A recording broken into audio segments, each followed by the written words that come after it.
الا ان اولیاء اللہ لا خوف علیہم ولا هم يحزنون۔ قال اللہ تبارک و تعالی فی شان حبیبہ مخبرا و آمرا ان اللہ و ملائکتہ یصلون علی النبی یا ایہا الذین آمنوا صلوا علیہ وسلموا تسلیما۔ محبت کے ساتھ درود و سلام پڑھیے۔ الصلاۃ والسلام علیک یا سیدی یا رسول اللہ وعلی آلک و اصحابک یا سیدی یا حبیب اللہ۔ الصلاۃ والسلام علیک یا سیدی یا نبی اللہ وعلی آلک و اصحابک یا سیدی یا نور اللہ۔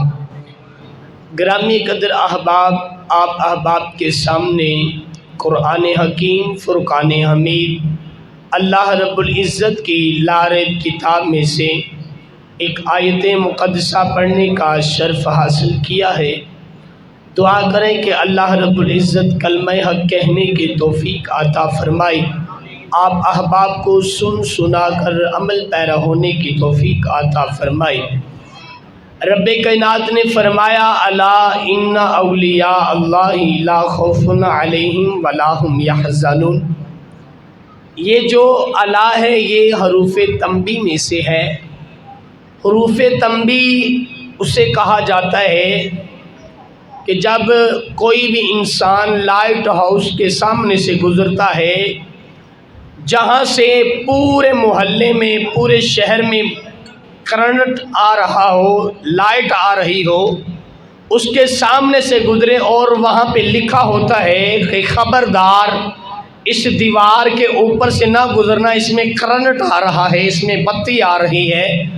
الا حروف تنبیہ ہے اور الا کا معنی خبردار ہے۔ رب کائنات نے قرآن پاک میں الا حروف تنبیہ لکھ کر دنیا والوں کو بتا دیا کہ خبردار، دنیا کے اندر میرے جتنے بھی برگزیدہ بندے ہیں، دنیا کے اندر نہ ان پر کوئی خوف ہے، نہ وہ آخرت میں پریشان ہوں گے، نہ ہی وہ آخرت میں پریشان ہوں گے۔ آئیے میں انشاءاللہ دو واقعات سنا کر آپ سے اجازت چاہتا ہوں۔ حضرت ابراہیم بن ادم بادشاہ، بہت نام سنا ہوگا آپ نے ان کا۔ حضرت ابراہیم بن ادم بادشاہ وہ ہیں کہ جو تخت حکومت پر بیٹھا کرتے تھے، نہ انہیں کوئی نمازوں کا خیال تھا، نہ روزوں کا خیال تھا، نہ حج کا خیال تھا۔ حضرت ابراہیم بن ادم بادشاہ رحمۃ اللہ علیہ آپ فرماتے ہیں کہ میں ایک رات اپنے گھر کے اندر سویا تھا، آپ فرماتے ہیں کہ مجھے نیند آنے لگی تو میں نے اپنی لونڈی کو کہا کہ جاؤ میرے کمرے میں ذرا بستر بچھا کے آؤ۔ جب لونڈی کو حکم دیا کہ کمرے میں جا کے بستر بچھا کے آؤ، اب لونڈی گئی کمرے کے اندر، ابراہیم بن ادم بادشاہ کا بستر پکڑا نا، تو بستر کو پکڑ کر بچھا دیا۔ اس نے جب لونڈی نے بستر کو ہاتھ لگایا تو کہنے لگی یہ کتنا نرم ہے، کیوں نہ ہو سکے میں یہ بستر پر 2 گھڑیاں سو کر نہ دیکھ لوں، آرام کر کے نہ دیکھ لوں۔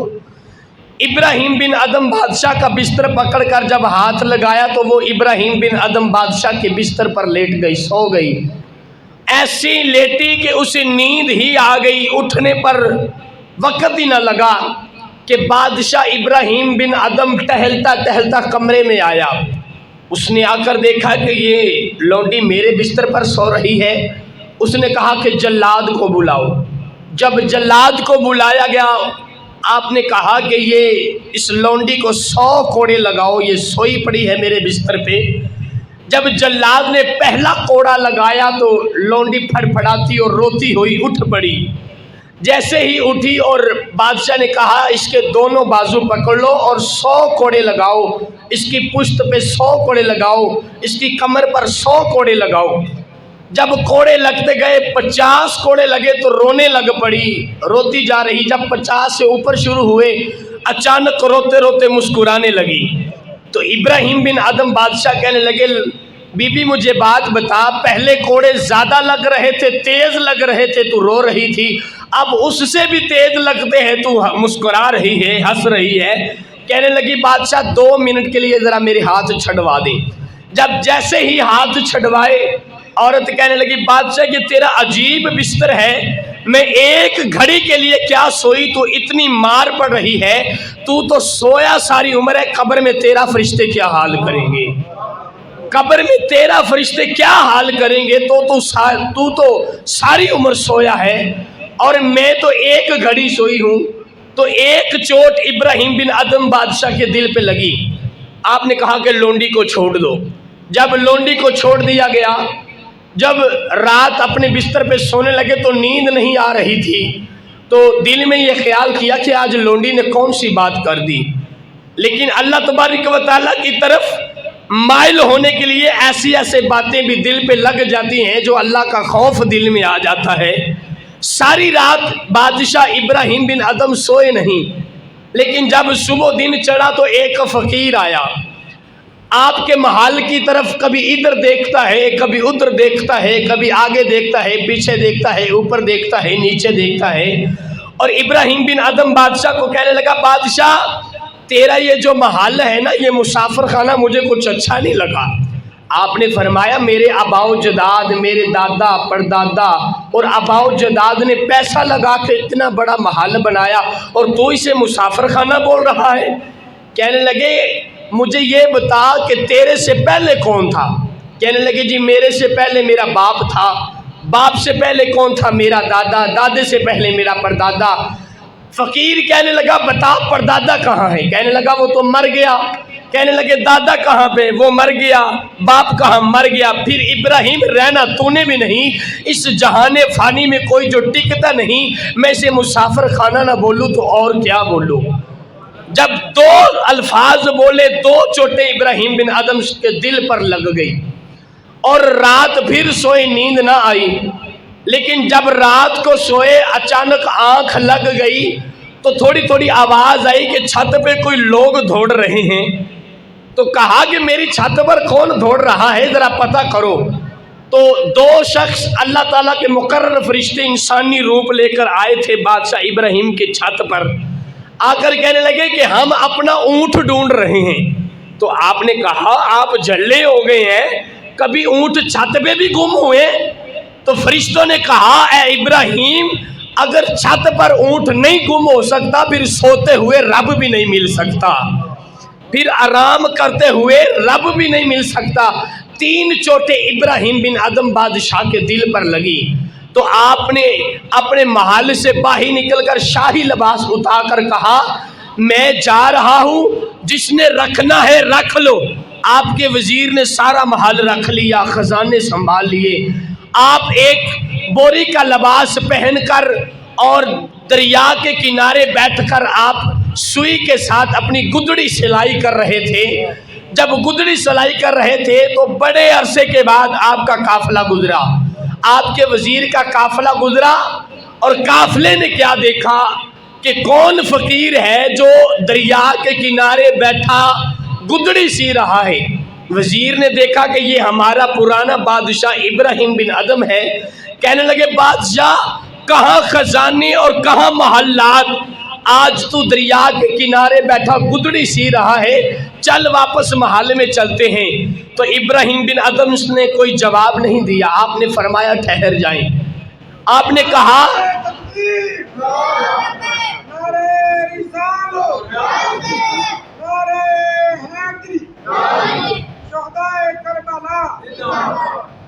آپ نے کہا آپ نے کوئی بات نہیں کی، آپ نے کہا ٹھہر جائیں۔ آپ نے اپنے لوہے کی سوئی دریا میں پھینک دی۔ ابراہیم بن ادم بادشاہ کہنے لگے ذرا میرے مچھلیوں میری لوہے کی سوئی واپس کرنا۔ ساری مچھلیاں اپنے منہ میں سونے کی سوئی پا کر واپس آ گئی، اپنے لبوں میں سونے کی سوئی ڈال کر بادشاہ ابراہیم کے سامنے آ گئے۔ آپ نے کہا کہ سونا پیچھے بہت چھوڑ آیا تھا، جو میری اصل لوہے کی سوئی ہے وہ واپس کرنا۔ مچھلیوں کی سردار لوہے کی سوئی اپنے لبوں میں ڈال کر جب واپس آئی تو آپ نے وزیر کی طرف اشارہ کر کے کہا بتا مجھے یہ بادشاہی اچھی ہے کہ وہ بادشاہی اچھی تھی؟ بتا مجھے یہ بادشاہی اچھی ہے کہ وہ بادشاہی اچھی تھی۔ آپ نے حضرت بہلول دنا کا بھی نام سنا ہوگا۔ حضرت بہلول دنا وہ بھی ایک عظیم بادشاہ گزرے ہیں۔ حضرت بہلول دنا فرماتے ہیں کہ میں دجلہ کے دریا کے کنارے ٹہل رہا تھا، کبھی ادھر کبھی ادھر کبھی ادھر۔ اوپر سے ہارون رشید بادشاہ اپنے محل کی چھت پر کھڑا تھا۔ محل کی چھت پر کھڑا ہوا تو اس نے کہا کہ یہ خیر ہے، آج بہلول دنا دجلہ کے دریا کے کنارے کبھی ادھر کبھی ادھر کبھی ادھر کبھی ادھر گھوم رہا ہے۔ کہنے لگے کہ 1 منٹ کے اندر اندر اس بہلول دنا کو میرے پاس پہنچاؤ۔ بہلول دنا کو اس کے غلام پکڑ کر لے کر آئے، دروازے پر کھڑا کر کے اوپر سے انہوں نے ایک ٹوکرا پھینکا، رسی کے ساتھ لٹکا کر بہلول دنا کو اس کے اندر بٹھا لیا اور اوپر کھینچ لیا۔ اوپر کھینچ کر بادشاہ ہارون رشید کے سامنے کھڑا کر دیا۔ ہارون رشید بادشاہ کہنے لگا بہلول یار مجھے بات بتا کہ تو رب کے قرب تک اتنی جلدی کیسے پہنچا ہے؟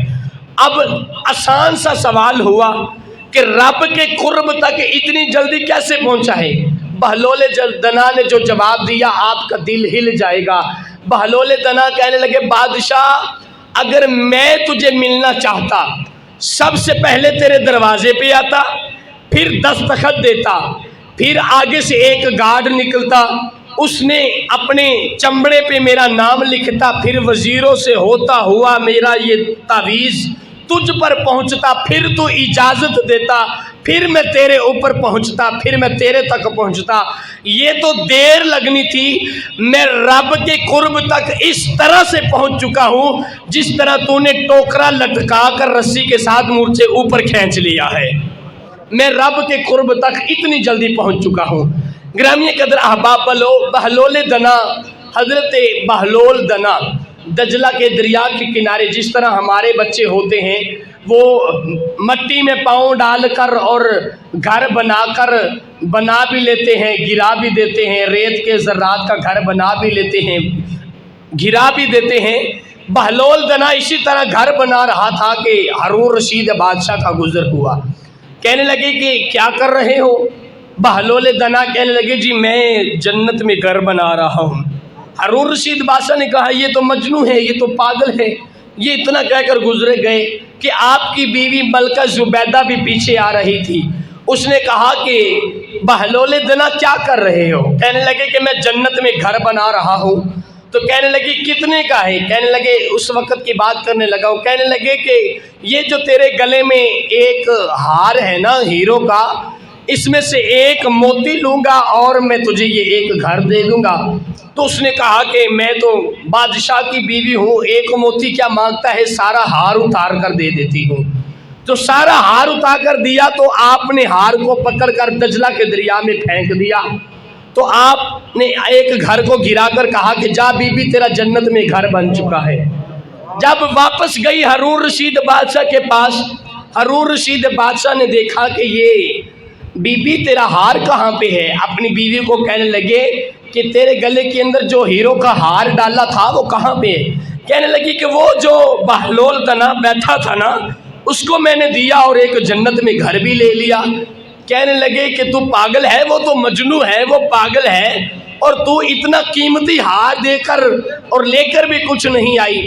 اچانک ہارون رشید بادشاہ کی رات کو آنکھ لگی تو کیا دیکھتے ہیں؟ جنت کے اندر ایک محل دیکھتے ہیں اور اوپر ملکہ زبیدہ کا نام بھی لکھا ہوا ہے۔ تو بھاگ کر جانے لگی تو فرشتوں نے آگے بازو کر دیے۔ جب فرشتوں نے آگے بازو کر دیے تو فرشتوں نے کہا کہ ہارون رشید بادشاہ کدھر جا رہے ہو؟ کہنے لگے کہ یہ میری بیوی کا محل ہے، اس کا اوپر نام لکھا ہے۔ فرشتے کہنے لگے نہ دنیا کے زاویے اور ہیں اور آخرت کے معاملات اور ہیں۔ یہ وہی لے کر آئے گا جو دنیا میں اپنا بیج کر اور فصل کاٹ کے آئے گا، اسے ہی یہ نیکی ملے گی۔ صبح اٹھے، اپنی بیوی کو ساتھ لیا اور دل میں خیال کیا کاش آج بہلول دنا بیٹھا ہو، میں کہوں کیا کر رہے ہو، وہ کہے میں جنت میں گھر بنا رہا ہوں، میرا بھی کام بن جائے گا، میری بیوی کے محل کے ساتھ میرا بھی جنت میں محل بن جائے گا۔ اب اپنی بیوی کو ساتھ لیا, دیکھا جا کے کام وہی کر رہا ہے, دل کو تھوڑا سا سکون ہوا تو کہنے لگے بہلول دنا کیا کر رہے ہو؟ آپ نے الٹے الفاظ میں اور تتلیالی زبان میں کہا کہ میں جنت کے اندر گھر بنا رہا ہوں. تو ہارون الرشید بادشاہ نے کہا یہ لو ہیرو کا ہار اور مجھے بھی ایک جنت میں گھر دے دو. آپ نے فرمایا نا میں آج تیری آدھی حکومت لوں گا. کہنے لگے واہ واہ کیا بات ہے, کل ایک ہیرو کا ہار آج آدھی حکومت لوگے. آپ نے فرمایا کل وہ بغیر دیکھے آئی تھی, آج تو رات کو جنت میں دیکھ کر آ رہا ہے. کل وہ بغیر دیکھے آئی تھی, آج تو جنت کے اندر گھر دیکھ کر آ رہا ہے, اسی لیے میں آج تیری آدھی حکومت لوں گا. تو گرامی قدر احباب یہ ہوتے ہیں اللہ تعالیٰ کے اولیاء کرام جو بیٹھے زمین پر ہوتے ہیں, عرش پار کی بات بھی سنا جاتے ہیں, اور رب کی عرش پر جو لوح محفوظ پر چلنے والی قلم کی نوک ہے, اللہ کے ولی ہوتے زمین پر ہیں, ان کا دماغ, ان کی آنکھیں, ان کا دل جو ہوتا ہے وہ یاد الہی میں ہی گم رہتا ہے, اور دن بھی اللہ کی یاد کرتے ہیں, رات بھی اللہ کی یاد کرتے ہیں. رب کائنات ہمیں اولیاء کرام کی عظمت کو سمجھنے کی توفیق عطا فرمائے. وآخر دعوانا ان الحمدللہ رب العالمین. سلام کے لیے تمامی احباب کھڑے ہو جائیں.